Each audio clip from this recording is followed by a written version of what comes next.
Kembali dari dunia abadi. Audiobook, novel silat. Episode 5.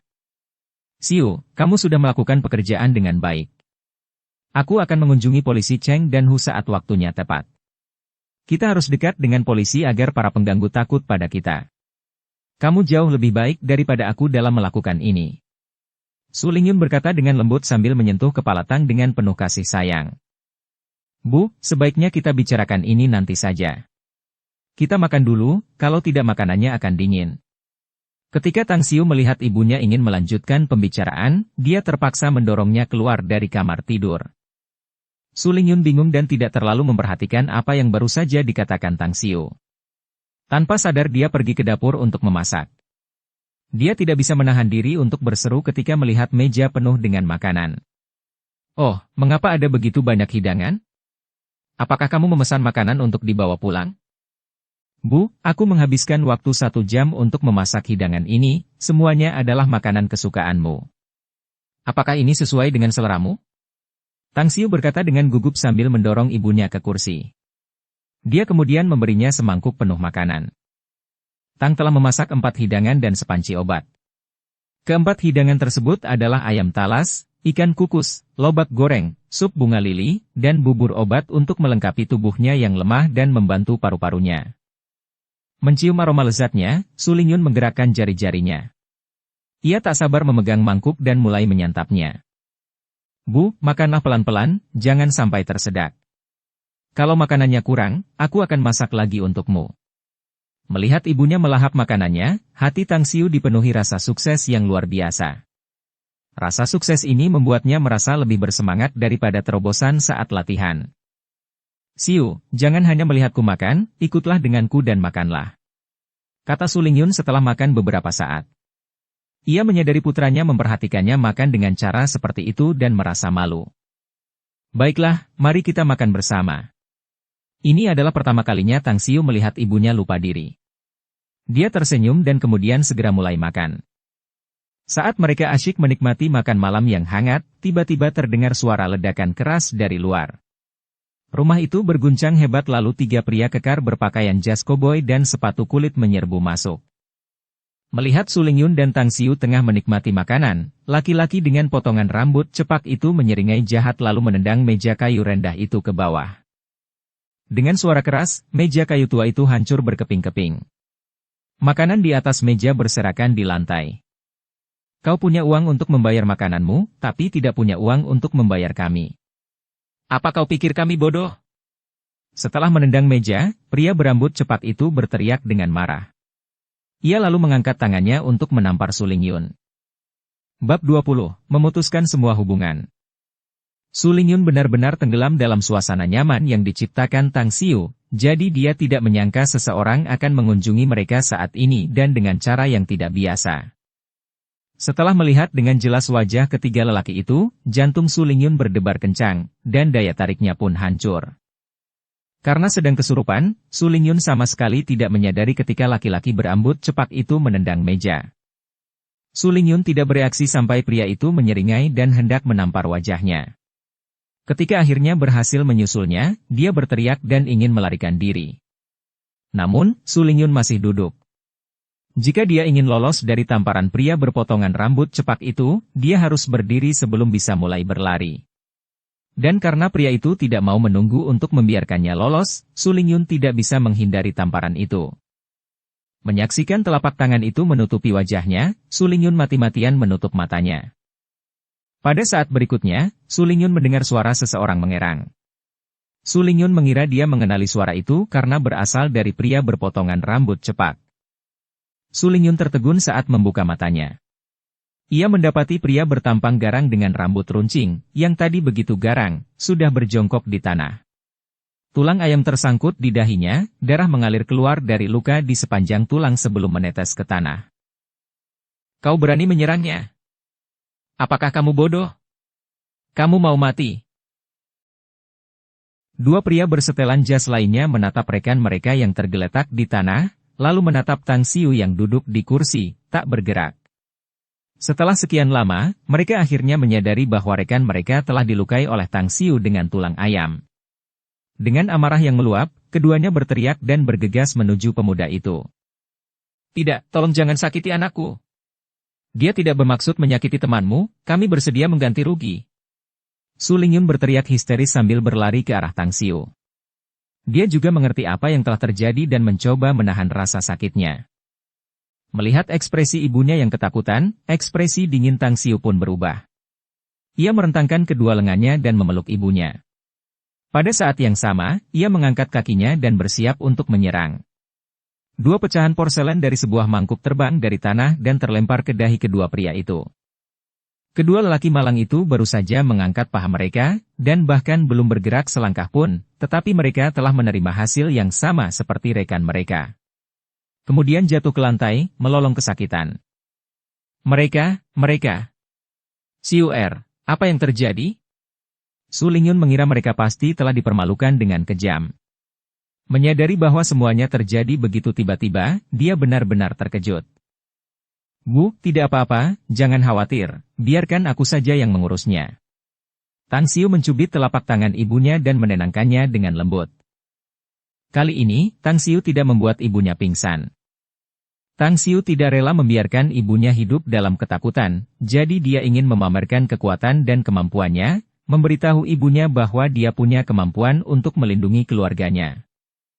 Untuk menenangkan emosi ibunya, Tang Xiu pergi ke tiga pria berjas itu dan bertanya dengan dingin. Jika aku benar, ibuku telah membayar kalian kembali termasuk bunganya, mengapa kalian harus mengganggu kami? Tang Xiu merasa familiar dengan ketiga pria di depannya.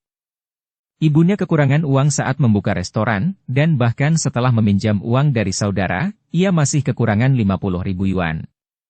Oleh karena itu, ia harus mendapatkan uang dari perusahaan pinjaman kecil. Mereka mengira jika pinjamannya hanya 50.000 yuan, mereka bisa melunasi utangnya jika mereka bekerja keras. Namun, mereka tidak mengira perusahaan pinjaman kecil ini adalah rentenir. Mereka mengubah kontrak pinjaman. Bunga awalnya adalah 3,3%, tetapi seiring berjalannya waktu, pinjaman terakhir meningkat drastis menjadi 7,33%. Rencananya adalah untuk membayar kembali dengan membagi pinjaman 50.000 yuan menjadi 6 bulan, tetapi karena perubahan bunga, harga aktual yang dibayarkan setiap bulan adalah 12.000 yuan. Saya rasa orang yang menulis cerita ini tidak bisa berhitung atau tahu cara kerja pinjaman. Jika mereka harus membayar dengan bunga 7,33%, mereka akan membayar kembali 51.000, bukan 72.000, ini membuat saya marah. Tang Xiu dan ibunya hanya bisa menanggung utang itu dengan susah payah dan tak berdaya. Mereka mencoba melakukan perlawanan sengit, tetapi berakhir dengan kegagalan. Mereka tidak menyangka bahwa rentenir dengan bunga tinggi hanyalah awal dari mimpi buruk mereka. Di masa mendatang, mereka hampir selalu hidup dalam mimpi buruk saat terjaga. Pada bulan pertama, restoran tersebut merugi, Tang Xiu dan ibunya tidak mampu membayar pinjaman. Akibatnya, perusahaan pinjaman kecil tersebut mengabaikan permohonan mereka dan menggeledah rumah mereka.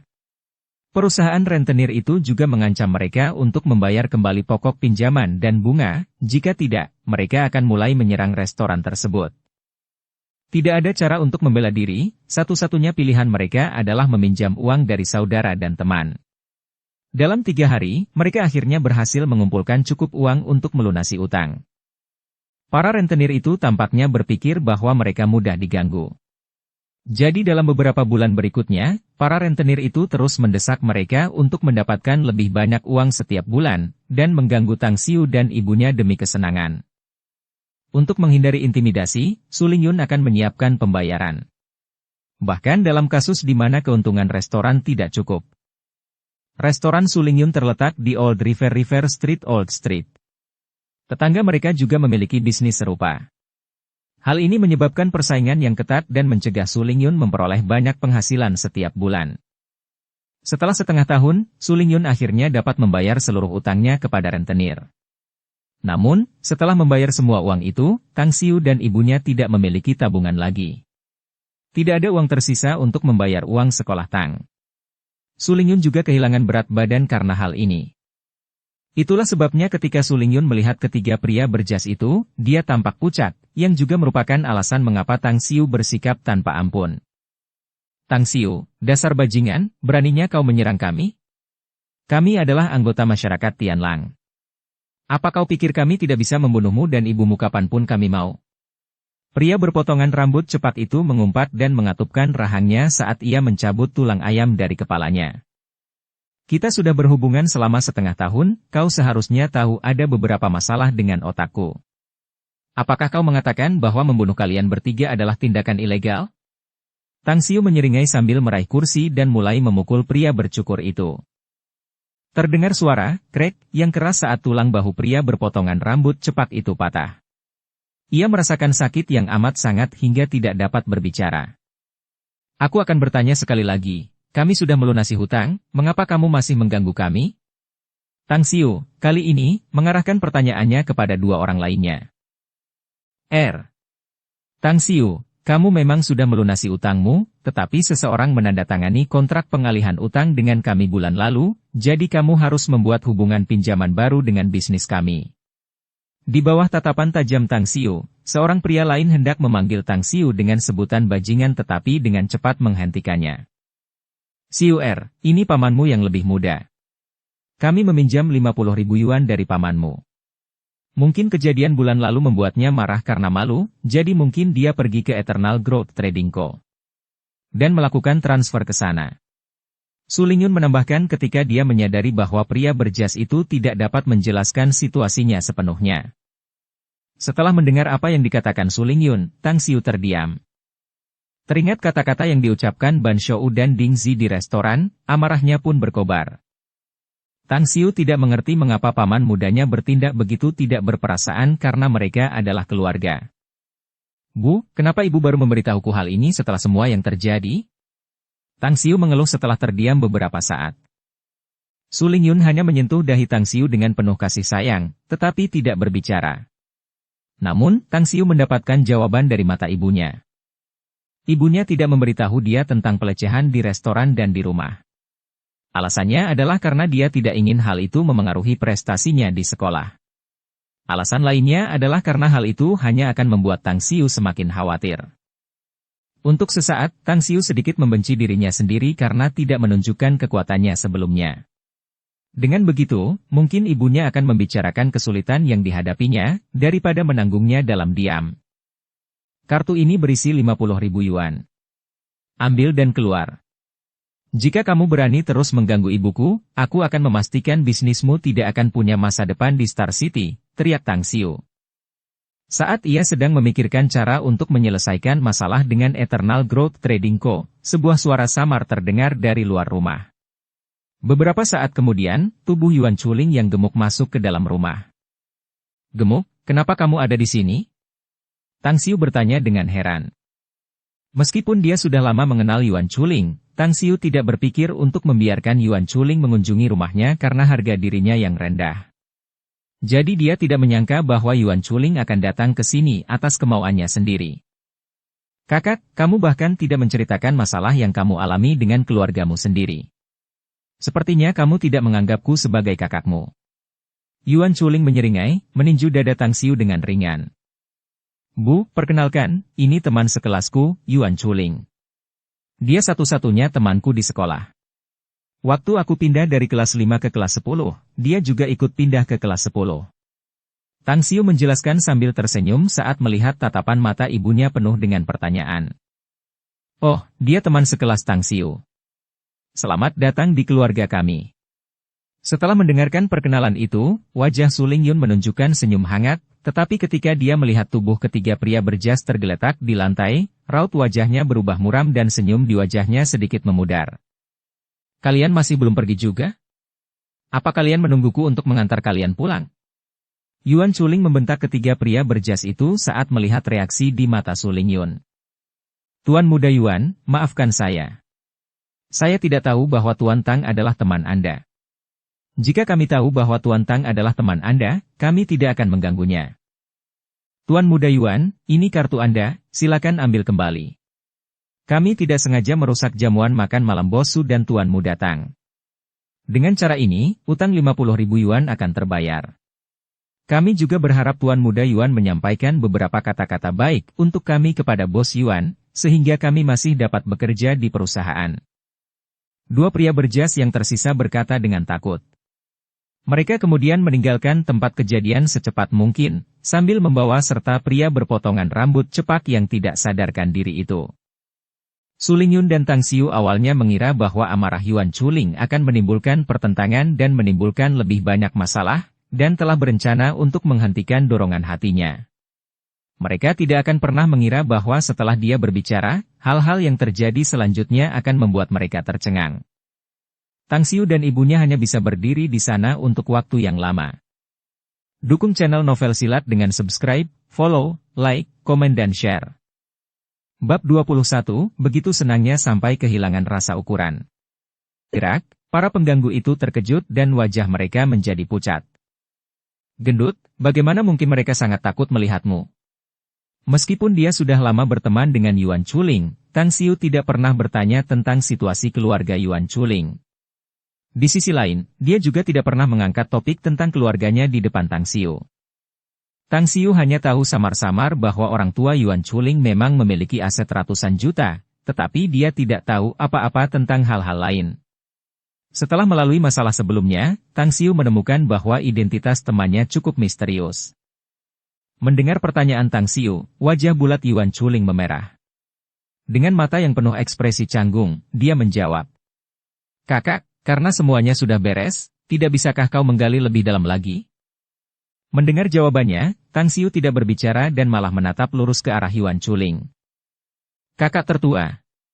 Aku takut, kalau aku mengatakannya, di bawah tatapan penuh tanya dari Tang Xiu, Yuan Chuling dengan cepat dikalahkan saat dia menceritakan semuanya dengan ekspresi malu dan tersipu, tentang hubungannya dengan Eternal Growth Trading Co.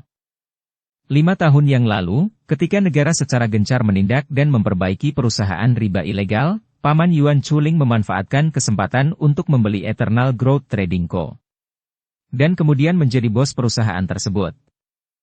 Namun, Paman Yuan Chuling yang oportunis, malas, dan tidak bertanggung jawab, Zhao Tielin, terbukti tidak memiliki kemampuan. Meskipun ia menjadi pemilik Eternal Growth Trading Co., ia tidak tahu cara menjalankan bisnis, dan malah membiarkan staf perusahaan sebelumnya menjalankan bisnis.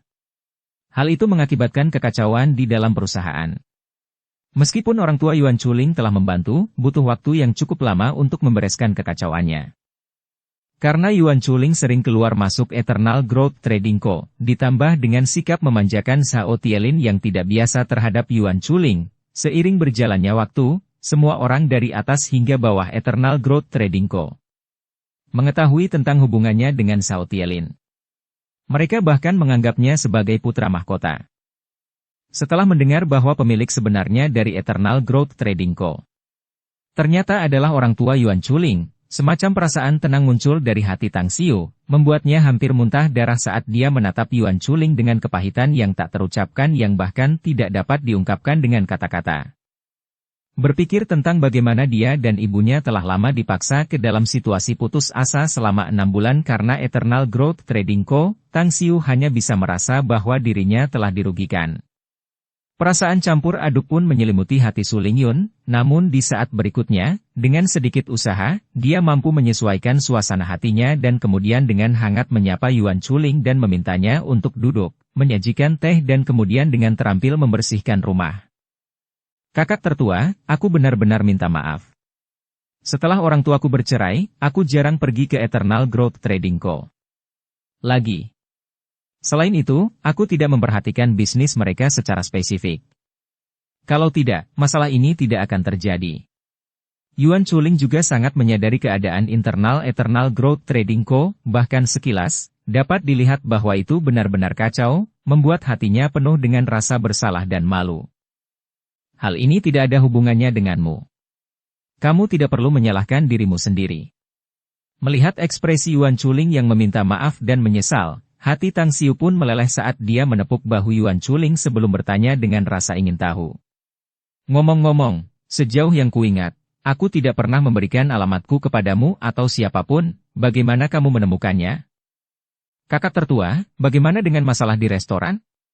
Kelompok penjahat itu telah merusak restoran tanpa alasan atau sebab. Apakah Anda ingin saya menanganinya? Saat dia hanya beralih ke masalah restoran, Yuan Chuling bertanya dengan penuh semangat. Masalah restoran sudah selesai, tapi terima kasih atas perhatianmu. Ngomong-ngomong, ini hari kedua liburan bulan ini, kamu tidak akan kembali menemani ayah dan ibumu. Melihat ibunya terdiam setelah mendengar masalah restoran itu, Tang Xiu tidak ragu untuk mengalihkan topik pembicaraan. Aku. Kakak pertama, aku masih harus mempersiapkan pikiran dan hatiku. Aku hanya ingin menunggu sampai ujian masuk perguruan tinggi selesai, baru setelah itu aku akan memikirkan masalah ini. Setelah membicarakan tentang orang tuanya, suasana hati Yuan Chuling tiba-tiba menjadi muram dan putus asa. 10 menit kemudian, ruangan itu telah dibersihkan dan mendapat pandangan baru dari Su Lingyun, dan kemudian mereka bertiga mengambil sisa piring di dapur dan makan malam. Di meja makan, Su Lingyun memuji keterampilan memasak Tang Xiu, sementara Yuan Chuling melahapnya dengan lahap, hampir menghabiskan lebih dari setengah hidangan. Su Lingyun dan Tang Xiu hanya bisa menatapnya dengan ekspresi tercengang. Dengan lelucon lucu Yuan Chuling, suasana yang awalnya dingin, membosankan, dan sedih segera berubah menjadi ceria dan hidup. Kakak tertua, aku ingat kemarin kamu bilang kalau bulan ini kamu akan naik kelas 1, dan sekarang karena semua ujian sudah selesai, seberapa besar kemungkinan kamu akan naik kelas 1? Topik pembicaraan tanpa sadar beralih ke ujian bulanan, Yuan Chuling bertanya dengan ekspresi gugup. Jangan khawatir, kapan aku pernah mengucapkan kata-kata kosong kepadamu? Melihat tatapan penuh perhatian Yuan Chuling, Tang Xiu mengangguk dan menjawab dengan percaya diri. Tepat saat perkataan Tang Xiu selesai, suara dentang terdengar. Saat Tang Xiu mengikuti arah suara itu, ternyata mangkuk itu tiba-tiba terjatuh dari tangan ibunya saat dia menatapnya dengan tatapan kosong. Xiu Er, apakah yang kau katakan tadi benar? Kau bisa mengikuti ujian bulanan tingkat pertama ini? Su Lingyun tidak membersihkan mangkuk di lantai, tangannya memegang lengan Tang Xiu dan bertanya dengan ekspresi gembira. Bu, hasil ujian bulanan akan keluar dalam 3 hari, ibu akan tahu hasilnya nanti. Tang Xiu tentu saja menyadari kekhawatiran di hati ibunya. Tang Xiu tahu bahwa ibunya pada dasarnya telah menggantungkan hampir semua harapannya padanya. Kecelakaan mobil lebih dari setahun yang lalu telah hampir menghancurkan semua harapan yang dimiliki ibunya. Selama lebih dari setahun, ibunya selalu merawatnya dengan penuh perhatian meskipun dia tidak pernah menunjukkan kegelisahan di depannya, tetapi Tang Xiu juga tahu bahwa nilai-nilainya turun dengan cepat. Orang yang benar-benar menderita tekanan bukanlah dirinya sendiri, tetapi ibunya, yang menanggung tekanan tanpa syarat. Dan kini, setelah tiba-tiba mengetahui bahwa nilai prestasinya telah kembali ke prestasi sebelumnya, wajar saja jika ibunya merasa gembira. Jadi, kamu hanya butuh waktu sebulan untuk mengejar nilai-nilaimu sebelumnya. Mendengar jawaban setuju Tang Xiu, Su Lingyun menjadi lebih bersemangat. Itu sudah pasti. Anak siapa yang sedang kamu lihat? Tang Xiu memasang wajah puas dan menjawab. Bagus, aku tahu bahwa begitu tubuhmu kembali normal, nilai-nilaimu juga akan segera kembali. Dengan begitu, jiwa ayahmu di surga akan beristirahat dengan tenang. Saat Su Lingyun mengucapkan kata-kata ini, 2 garis air mata mengalir meskipun kali ini senyum menutupi wajahnya. Setelah benar-benar memahami ekspresi Su Lingyun dan Tang Xiu dari mata mereka, Yuan Chuling di samping tampak ingin berbicara tetapi ragu-ragu karena kekhawatiran tampak di wajahnya. Pada bulan ini, Yuan Chuling juga benar-benar membenamkan dirinya dalam belajar. Dia sangat menyadari kesulitan bagaimana meningkatkan nilai seseorang. Awalnya dia ingin berbicara dengan Su Lingyun tentang tingkat kesulitan meningkatkan nilai ujian bulanan dari nilai terendah hingga mencapai nilai pertama. Namun, setelah melihat air mata kegembiraan di wajah Su Lingyun, dia tidak tega mengatakannya.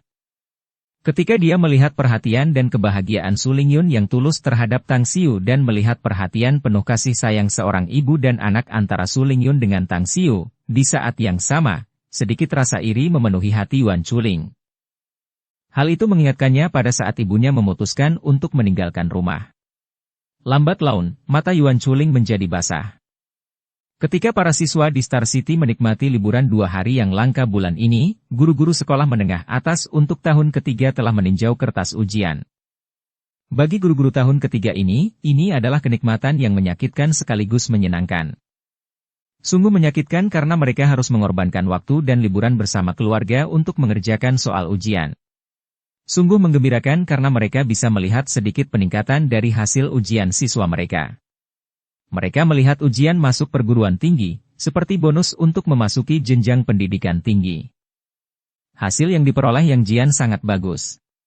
Ujian sastra dan bahasanya memperoleh 128 poin, matematika 135 poin, dan ujian sains komprehensif juga memperoleh 242 poin. Jika ia dapat memperoleh lebih dari 120 poin dalam ujian bahasa Inggrisnya, maka ia dapat memilih sebagian besar universitas besar di negara ini. Hu Qiusheng membacakan nilai statistik beberapa siswa terbaik di kelasnya dengan ekspresi puas. Sebenarnya, hampir mustahil bagi guru kelas 3 untuk meninjau kertas ujian peserta ujian secara menyeluruh dalam satu hari. Namun, hal ini tidak menghalangi guru yang bertanggung jawab atas kelasnya untuk meninjau ujian siswa terbaik terlebih dahulu. Hasil ujian bahasa Inggris Yang Jian keluar, 128 poin, total skornya telah mencapai 633 poin. Guru Hu, selamat! 2 bulan yang dihabiskannya untuk bekerja keras akhirnya membuahkan hasil. Yang Jian kemungkinan besar akan diterima di Universitas Tsinghua. Dengan cepat, guru bahasa Inggris kelas 5 menyerahkan kertas ujian bahasa Inggris Yang Jian kepada Hu Qiusheng. Mendengar Yang Jian memperoleh 633 poin di ujian bulanan kedua, guru-guru lain di kantor tak kuasa menahan diri untuk menatap Hu Qiusheng dengan tatapan iri, lalu mengucapkan kata-kata ucapan selamat kepadanya satu demi satu. Hei, Tang Lijuan dari kelas kita hanya mendapat 610 poin, sepertinya dia hanya mendapat tempat kedua lagi. Menatap Hu Qiusheng dengan tatapan iri, lalu mengucapkan kata-kata ucapan selamat kepadanya satu demi satu. Guru Xiao, Anda tidak perlu menghela nafas, bahkan jenius pertama di kelas kita hanya mendapat 598 poin, saya tidak tahu apakah dia bisa masuk 10 besar atau tidak. Kali ini, tingkat kesulitan ujian bulanan ini benar-benar dinaikkan terlalu tinggi dibandingkan dengan bulan lalu. Tingkat kesulitannya sudah mendekati ujian masuk perguruan tinggi. Para siswa yang mampu memperoleh lebih dari 550 poin seharusnya dapat masuk ke universitas bergengsi. Selama sebagian besar waktu hari ini, guru-guru tahun ketiga ini telah menempatkan peraih nilai tertinggi bulan lalu di barisan terdepan di atas kertas ujian yang telah dinilai, mereka juga pada dasarnya tahu betul tentang hasil ujian bulanan kali ini. Semua kertas ujian telah dinilai, dan ada 27 siswa yang memperoleh 550 poin atau lebih, yang mana 12 di antaranya berasal dari kelas 5, yang mana hampir setengah dari jumlah keseluruhan. Hal ini membuat semua orang menjadi lebih iri dengan keberuntungan Hu Qiusheng, dan pada saat yang sama, mereka juga tidak punya pilihan selain memberi selamat kepadanya satu persatu. Semua orang masih ingat taruhanku dengan Guru Han, kan? Setelah disanjung oleh banyak guru untuk sementara waktu, Hu Qiusheng kemudian berbicara dengan nada sombong dan angkuh dengan wajah penuh ekspresi gembira. Perkataan Hu Qiusheng bagaikan sepasang tangan raksasa tak terlihat yang mencekik leher semua orang, membuat kantor langsung sunyi senyap. Melihat ekspresi Hu Qiusheng yang tampak meledak-ledak karena keberhasilannya, semua orang di kantor tanpa sadar mengerutkan kening. Mereka tidak pernah merasa begitu jijik dengan seseorang seperti ini sebelumnya. Oh, istriku sudah meneleponku beberapa kali dan menyuruhku segera pulang untuk makan malam. Sampai jumpa semuanya. Hari ini sudah terlambat, kalau aku tidak pulang, pacarku akan marah lagi. Aku tidak bisa melanjutkan ujian lagi, sampai jumpa semuanya. Karena penilaian untuk 20 siswa terbaik untuk kertas ujian setiap kelas pada dasarnya sudah selesai, mari kita tinjau sisa kertas ujian besok. Hari ini semua orang telah bekerja keras, jadi mari kita pulang untuk beristirahat terlebih dahulu. Di bawah tatapan Hu Qiusheng yang tertegun dan tercengang, ruangan yang sebelumnya penuh dengan orang, langsung dikosongkan oleh orang-orang yang pulang, hanya menyisakan dia dan Han Qingwu. Guru Hu, apakah kamu ingin pulang bersama yang lain sekarang, atau kamu ingin secara pribadi menilai kertas ujian Tang Xiu, dan kemudian mencuranginya lagi? Han Qingwu menatap Hu Qiusheng dan tersenyum tipis, dengan ekspresi mengejek. Kau, Hu Qiusheng hampir tidak bisa bernapas karena beberapa kata dari Han Qingwu, saat ia mengucapkan kata, kau, ini dan menunjuk hidung Han Qingwu untuk waktu yang lama. Karena tidak dapat mengucapkan kalimat lengkap, ia akhirnya terengah-engah dan membanting pintu ketika ia keluar. Bab 22, Aku akan menjadi nomor 1. 2 hari terakhir ini tidak diragukan lagi merupakan saat yang paling membahagiakan bagi Tang Xiu. Tang Xiu benar-benar mengesampingkan latihan dan belajarnya. Seharian penuh ia berada di samping ibunya, memanjakan diri menikmati manja-manjaan ibunya tanpa ada yang melarang. Tang Xiu telah lama mendambakan harapan yang begitu besar, bahwa suatu hari ia dapat memiliki hari ini setelah hidup selama 10.000 tahun di dunia abadi. Dan sekarang, keinginannya yang telah lama diidam-idamkan akhirnya terwujud. Oleh karena itu, Tang Xiu benar-benar menghargai setiap detik yang dihabiskannya bersama ibunya. Tak peduli jam berapapun, dimanapun, mata Tang Xiu tak mampu melupakan wajah ibunya barang sedetik pun. Anak muda, mengapa kau selalu memperhatikan dengan saksama dan menatap wajah ibumu? Apakah ada bunga yang tumbuh di wajahku? Merasakan putranya begitu dekat dengannya, kegembiraan memenuhi hati Su Lingyun, meskipun ia tidak dapat menahan diri untuk tidak memarahinya juga. Wajah ibu pasti lebih cantik dari bunga. Tang Xiu berkata tanpa berpikir. Mulut berminyak dan bicaranya manis, kamu pasti punya pacar di sekolah. Mendengar pujian dari putranya, kebahagiaan bersemi di hati Su Lingyun, lalu dia memarahinya dengan ekspresi senang. Aku memang ingin punya pacar, tapi sayang tidak ada yang memperhatikan putramu. Tang Xiu mengerucutkan bibirnya dan berkata dengan nada meremehkan. Sosok Han Qingwu tanpa sadar terlintas di benak Tang Xiu setelah dia mengucapkan kata-kata ini, begitu pula dengan adegan intimnya dengannya. Itu karena mereka buta, mereka akan menyesalinya suatu hari nanti. Melihat wajah putranya yang puas dan tersenyum bahagia, Su Lingyun merasa tersentuh karena putranya tersenyum bahagia. Su Lingyun dengan penuh kasih sayang membelai kepala Tang Xiu dan kemudian memeluknya. Namun, saat-saat bahagia selalu singkat. 2 hari libur bulanan telah berlalu. Meskipun Tang Xiu sangat enggan pergi, dia tidak punya pilihan selain kembali ke sekolah karena ibunya mendesaknya. Apakah kalian sudah mendengar bahwa hasil ujian bulanan ini sudah keluar semua? Kudengar ada beberapa siswa dari kelas kita yang masuk 20 besar. Aku juga pernah mendengarnya. Aku tidak menyangka bahwa selain kemampuannya yang luar biasa dalam olahraga dan kegiatan luar ruangan, Cheng Yanan juga unggul dalam belajar. Aku benar-benar jatuh hati padanya. Pada ujian bulanan sebelumnya, Cheng Yanan hanya mendapat 400 poin, bagaimana mungkin poinnya tiba-tiba meningkat 100 poin? Saat dia baru saja berjalan dan memasuki kelas, Tang Xiu mendengar semua orang mendiskusikan hasil ujian bulanan. Tang Xiu tidak berpartisipasi dalam diskusi, tetapi memeras otak memikirkan beberapa cara untuk menghasilkan uang. Setelah melalui peristiwa penghancuran restoran, diikuti dengan masalah penagih utang rentenir, Tang Xiu menjadi lebih sadar akan pentingnya memiliki kekuatan yang tangguh. Tang Xiu tahu bahwa jika dia tidak memiliki kekuatan seperti saat dia terlahir kembali, maka, bukan hanya dia dan ibunya yang akan dipermalukan oleh para pengganggu yang dipimpin oleh He San, tetapi para penagih utang dari Eternal Growth Trading Co. juga dapat mengalahkan mereka. Terlalu mengerikan untuk membayangkan konsekuensinya. Justru karena dia cukup beruntung untuk memenuhi persyaratan kultivasi dan mempraktikkan seni surgawi asal kosmik, yang menyebabkan tubuh fisiknya mengalami transformasi yang mengguncang bumi, maka dia memiliki kekuatan untuk menghadapi dan mempertahankan dirinya terhadap semua jenis krisis pada saat itu.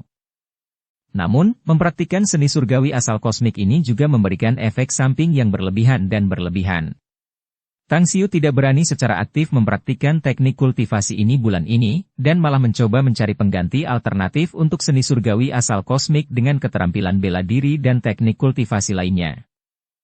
Namun, setelah menghabiskan waktu 1 bulan, meskipun Tang Xiu telah mencoba setiap teknik kultivasi dan keterampilan bela diri dalam ingatannya, ia dengan putus asa menemukan bahwa semua teknik kultivasi dan keterampilan bela diri dari dunia abadi itu memiliki persyaratan yang ketat mengenai kebutuhan energi spiritual langit dan bumi. Mereka sama sekali tidak cocok untuk dipraktikkan di bumi.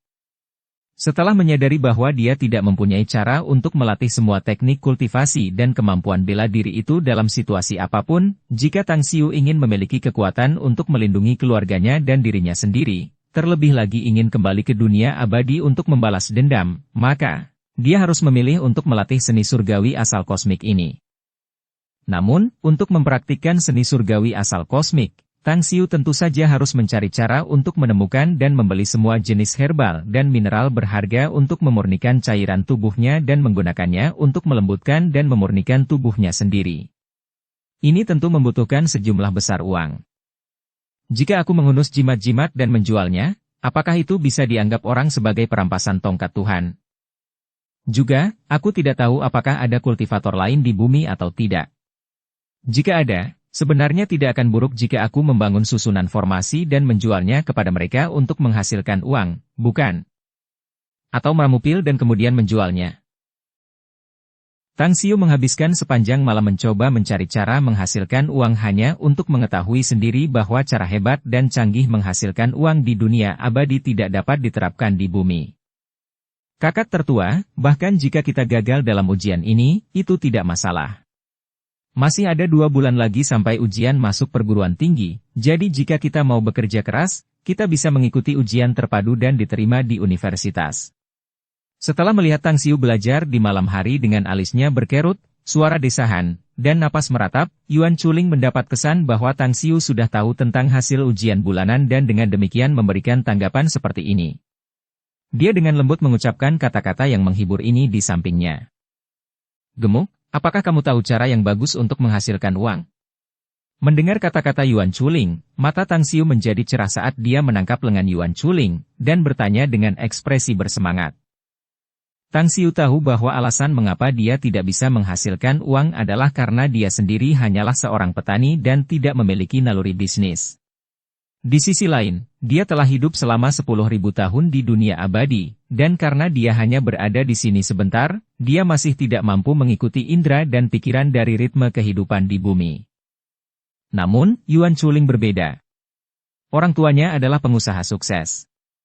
Setelah tumbuh besar dan dipengaruhi oleh lingkungan bisnis seperti itu, naluri bisnis dan bakatnya tentu tidak ada bandingannya. Kakak, berapa banyak uang yang kau inginkan? Aku bisa meminjamkannya padamu.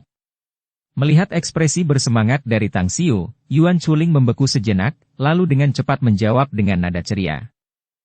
Saya tidak ingin meminjam uang, tetapi ingin menghasilkan uang.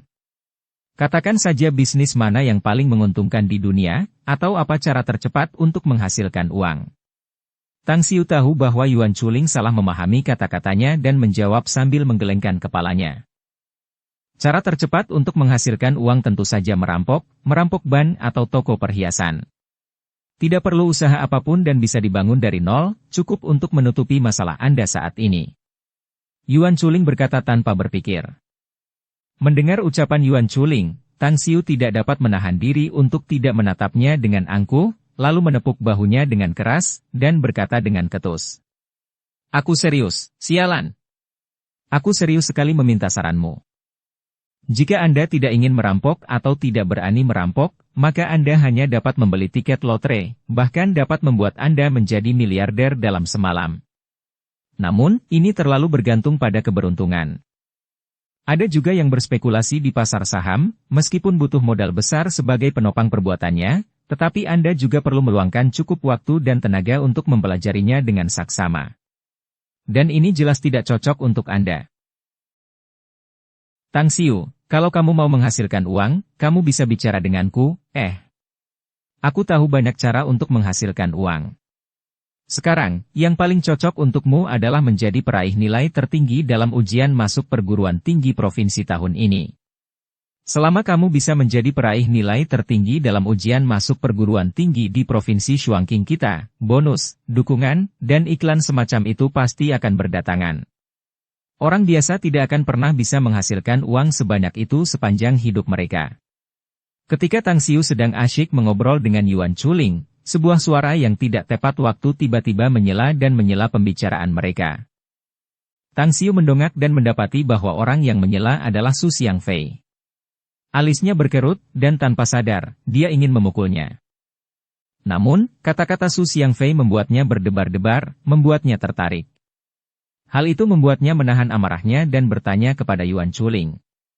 Si gendut, apakah peraih nilai tertinggi ujian masuk perguruan tinggi provinsi Shuangqing benar-benar menghasilkan banyak uang seperti yang dia katakan?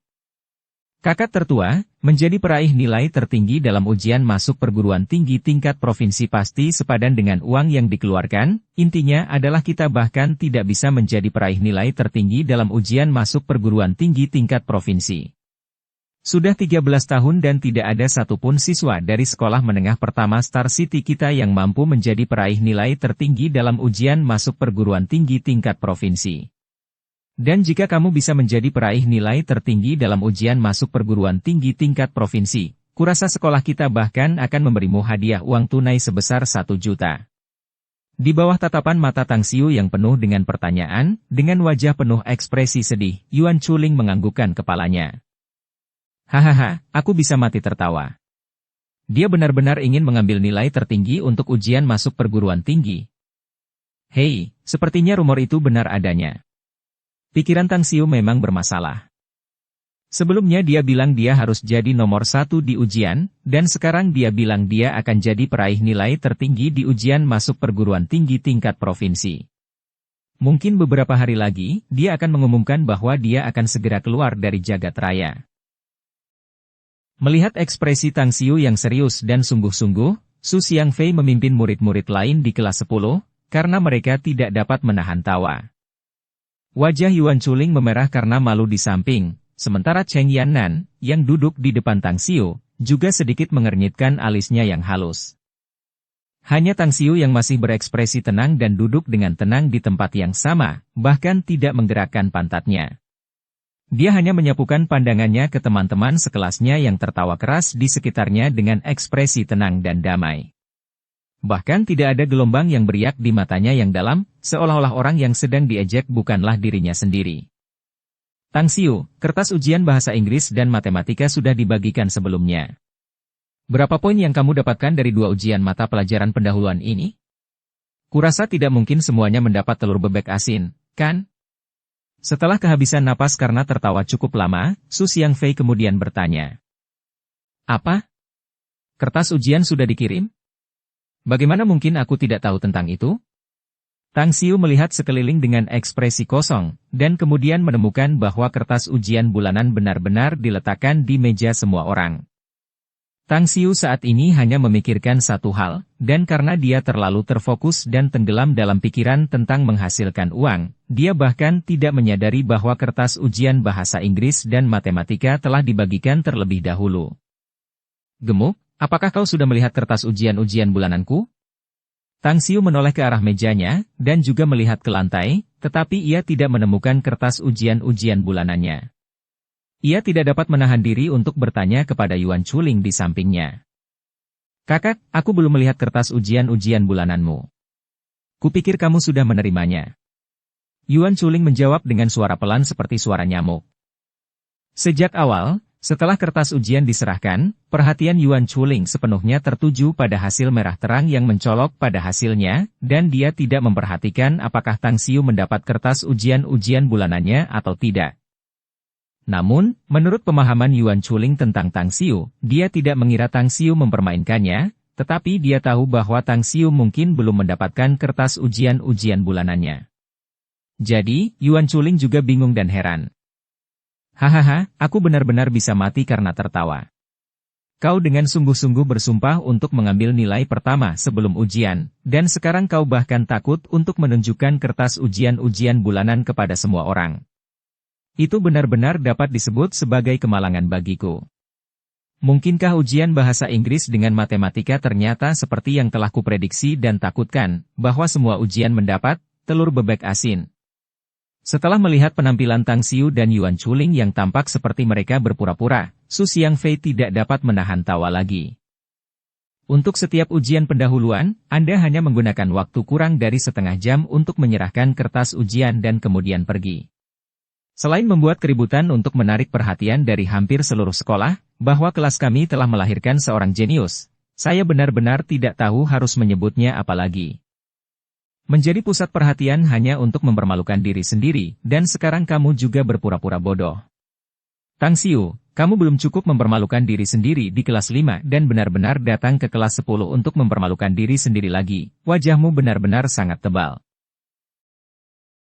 Di bawah pimpinan Su Xiangfei, murid-murid kelas 10 lainnya mengeluarkan ejekan yang amat sangat di tingkat kemampuan mereka saat mereka berkumpul di sekitar Tang Xiu, mencela dan mencibirnya satu kalimat demi satu, hanya luput dari makian yang ditujukan ke hidung Tang Xiu. Tang Xiu, keluarlah. Ketika Yuan Chuling sudah tidak dapat menahannya lagi dan hendak melangkah maju dengan berani, sebuah suara renyah dan manis tiba-tiba terdengar dari pintu kelas.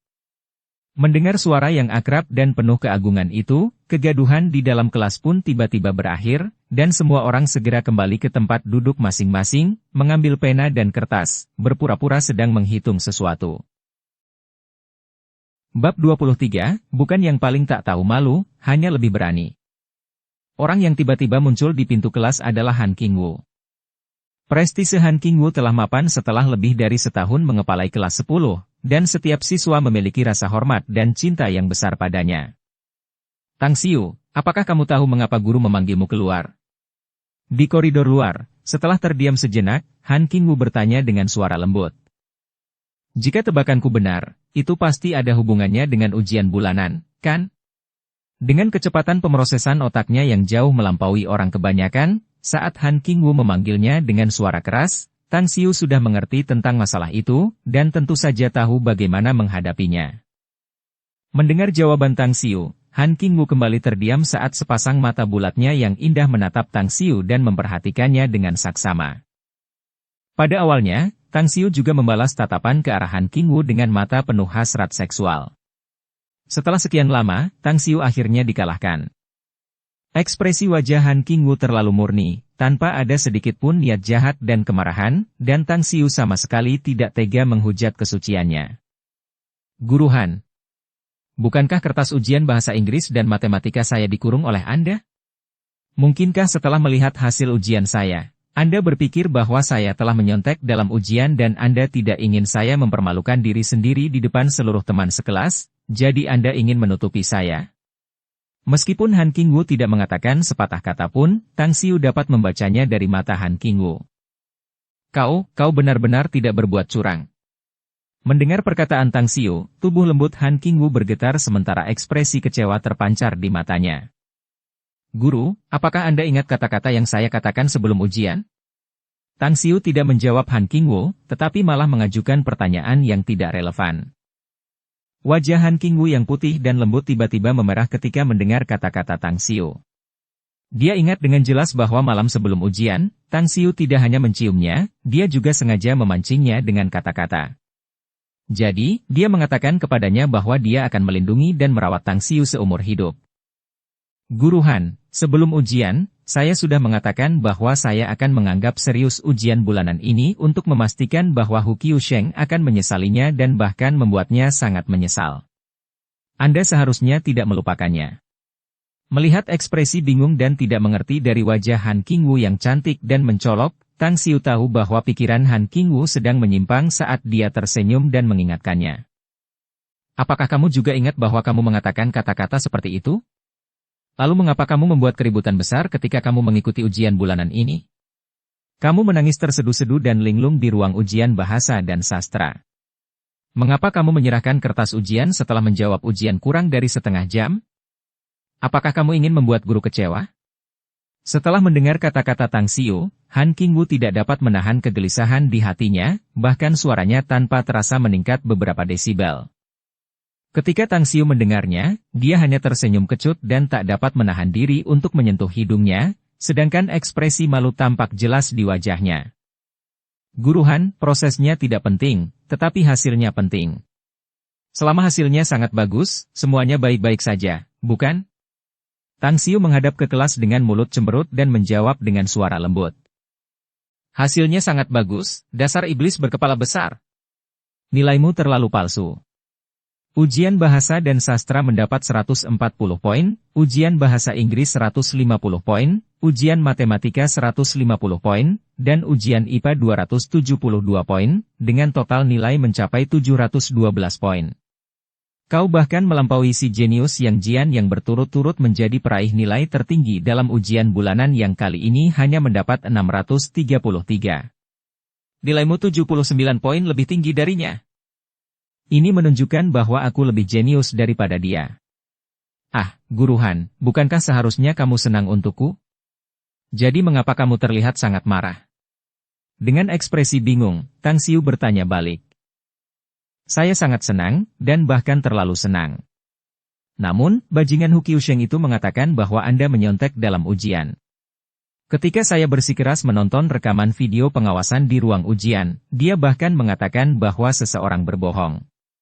Dia, sejak awal, tidak pernah percaya bahwa Anda mungkin mendapatkan hasil seperti itu dari ujian.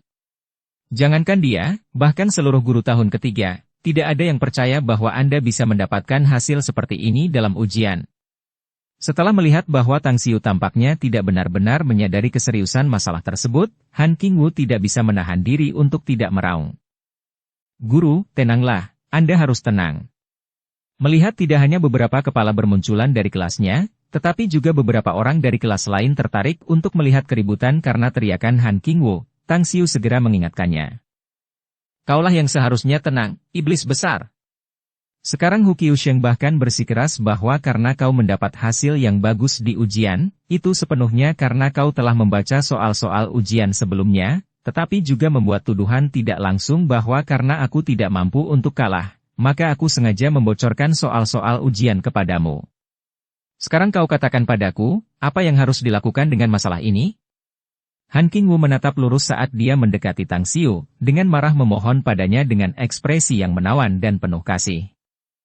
Han Qingwu tidak menyadari bahwa dengan sikapnya saat ini dia telah sepenuhnya melupakan jati dirinya sendiri.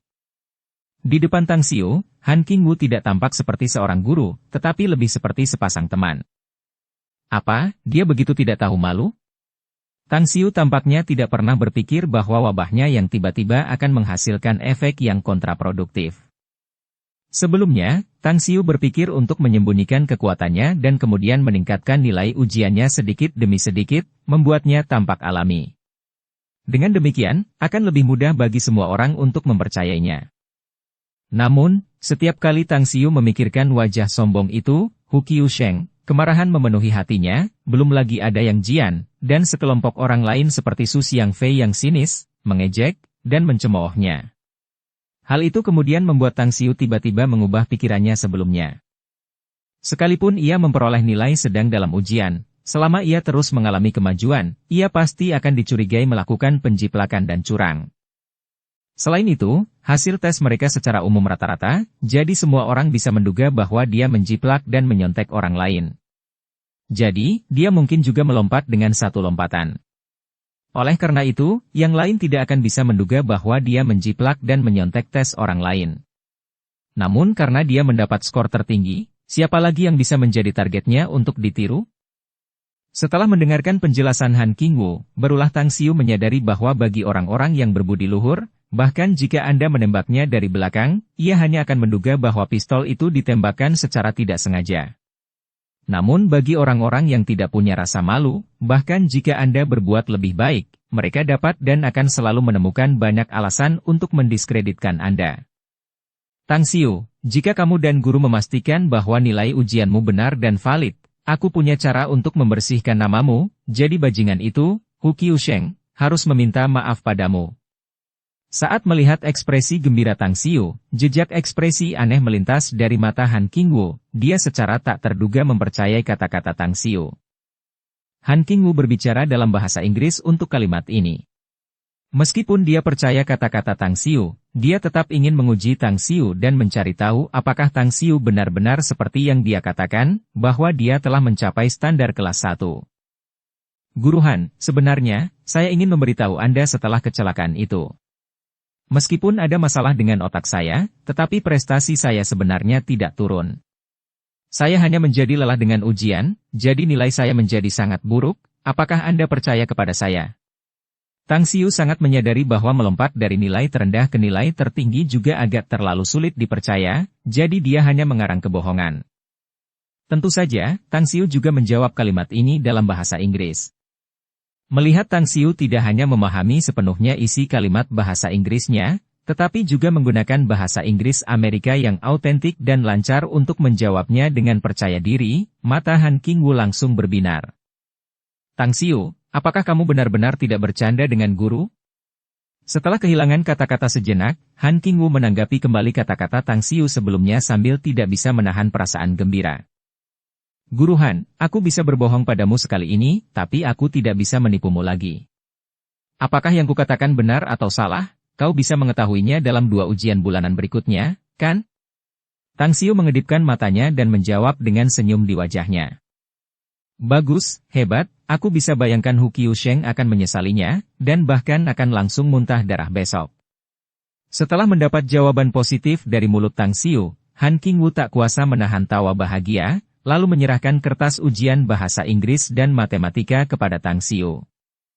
Setelah mengambil kertas ujian, Tang Xiu kemudian dengan santai kembali ke kelas sementara Han Qingwu pergi dengan perasaan lega dan tenang.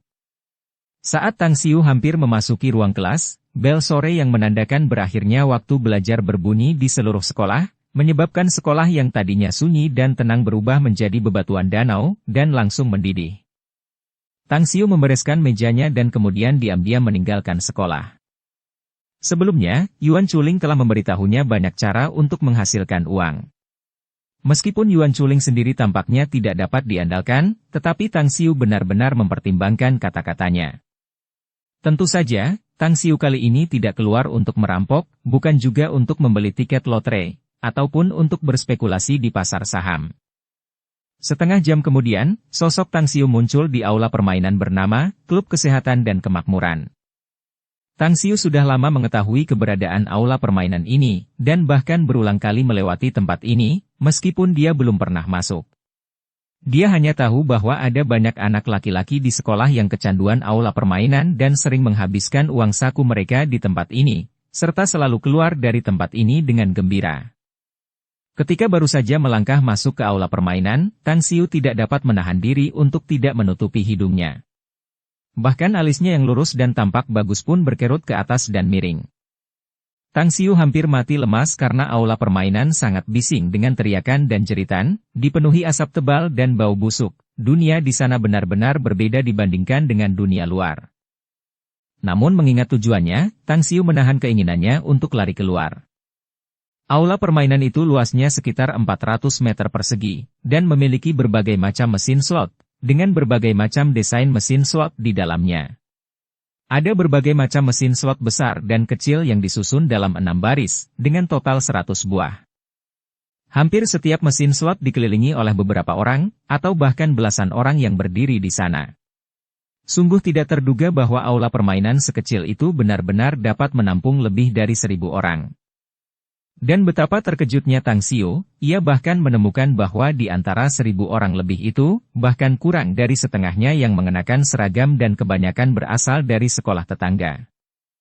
Berkaitan dengan anak di bawah umur, mesin judi terlalu menipu bagi mereka. Awalnya, banyak anak di bawah umur yang mengira bahwa mereka hanya bermain game. Hasilnya, mereka akhirnya menjadi kecanduan dan meninggalkan pelajaran. Aula permainan ini dibuka di tengah-tengah area pusat kota dan bahkan tidak melarang siswa untuk masuk. Pengaruh buruk ini benar-benar keterlaluan. Diam-diam mengamati pemandangan yang gila dan ramai di aula permainan, perasaan jijik muncul di hati Tang Xiu terhadap aula permainan. Tang Xiu tidak langsung memulai, tetapi diam-diam memperhatikan metode bermain pada mesin slot tersebut. Dengan begitu banyak orang di dalam game hall, perilaku Tang Xiu tidak menimbulkan perhatian. 1 jam kemudian, Tang Xiu menemui pelayan baru dan menukar 10 koin sebelum dia berbaris di belakang mesin slot. Pengoperasian dasar mesin slot ini sangat sederhana, yang perlu dilakukan hanyalah memasukkan koin dan menarik pegangannya. Jika simbol-simbol di kotak tengah cocok, maka pemain bisa mendapatkan hadiah berupa uang, sedangkan jumlah uangnya bergantung pada peluang kemunculan simbol-simbol tersebut.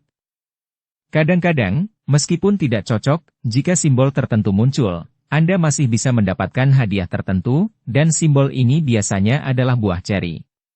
Kadang-kadang, mesin akan menetapkan simbol universal yang dapat menggantikan dan mencocokkan simbol lain, dan hadiah untuk simbol Maha Kuasa ini lebih besar daripada hadiah biasanya. Namun, menghasilkan uang dari mesin slot sangatlah sulit, dan Tang Xiu telah mengamatinya selama 1 jam. Kebanyakan orang yang bermain mesin slot pada dasarnya tidak mendapatkan banyak keuntungan. Bahkan jika beberapa orang sesekali menang kecil, mereka akan segera kehilangan uang yang telah mereka menangkan. Dengan kecepatan otaknya yang jauh di atas orang biasa, Tang Xiu sudah terbiasa dengan tingkat pengembalian setiap mesin slot dari pengamatan selama 1 jam ini. Dia juga tahu aturan setiap mesin slot dalam benaknya. Tang Xiu, ternyata kamu. Kupikir aku salah lihat orang. Kamu tidak punya uang untuk membayar uang sekolah, tapi kamu cukup kaya untuk bermain mesin slot di aula permainan. Wah! Kamu benar-benar hebat.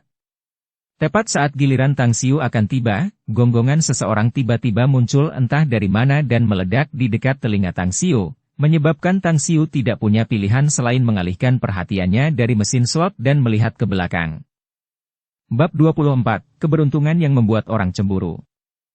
Seseorang yang tiba-tiba muncul di sisi Tang Xiu adalah Su Xiangfei. Untuk memberi tekanan kepada siswa tahun ketiga agar belajar lebih giat, SMA pertama Star City sengaja menambah tingkat kesulitan soal-soal ujian bulanan lalu, sehingga hasil rata-rata siswa SMA pertama Star City dalam ujian bulanan ini jauh dari ideal. Hasil Su Xiangfei juga hanya rata-rata. Ketika hasil ujian bulanan terakhir keluar, itu hampir membuatnya menangis tanpa air mata. Hanya sampai dia menemukan bahwa hasil rata-rata kelas juga rendah, dia merasa lega. Namun, terlepas dari kenyataan ini, setelah melihat nilainya sendiri, suasana hati Su Xiangfei jatuh ke jurang yang belum pernah terjadi sebelumnya. Dia bertahan untuk tetap belajar dengan susah payah hingga akhir sesi belajar pertama, dan kemudian dia segera menarik 2 siswa lainnya untuk datang ke klub kesehatan dan kemakmuran untuk melampiaskan perasaannya. Tetapi Su Xiangfei tidak pernah menyangka kalau dia akan bertemu dengan wajah yang dikenalnya di aula permainan ini, apalagi kalau orang yang dikenalnya ini adalah orang yang paling mustahil muncul di tempat ini. Tang Xiu hanya melirik Su Xiangfei sekali sebelum mengalihkan pandangannya lagi, karena orang yang mengantre di depan Tang Xiu telah menghabiskan semua uangnya dan sekarang gilirannya untuk memainkan mesin slot ini. Tang Xiu tidak ingin menunda proyek menghasilkan uangnya hanya karena Su Xiangfei. Bersambung ke episode 6. Dukung kami dengan subscribe, follow, like, komen dan share. Terima kasih.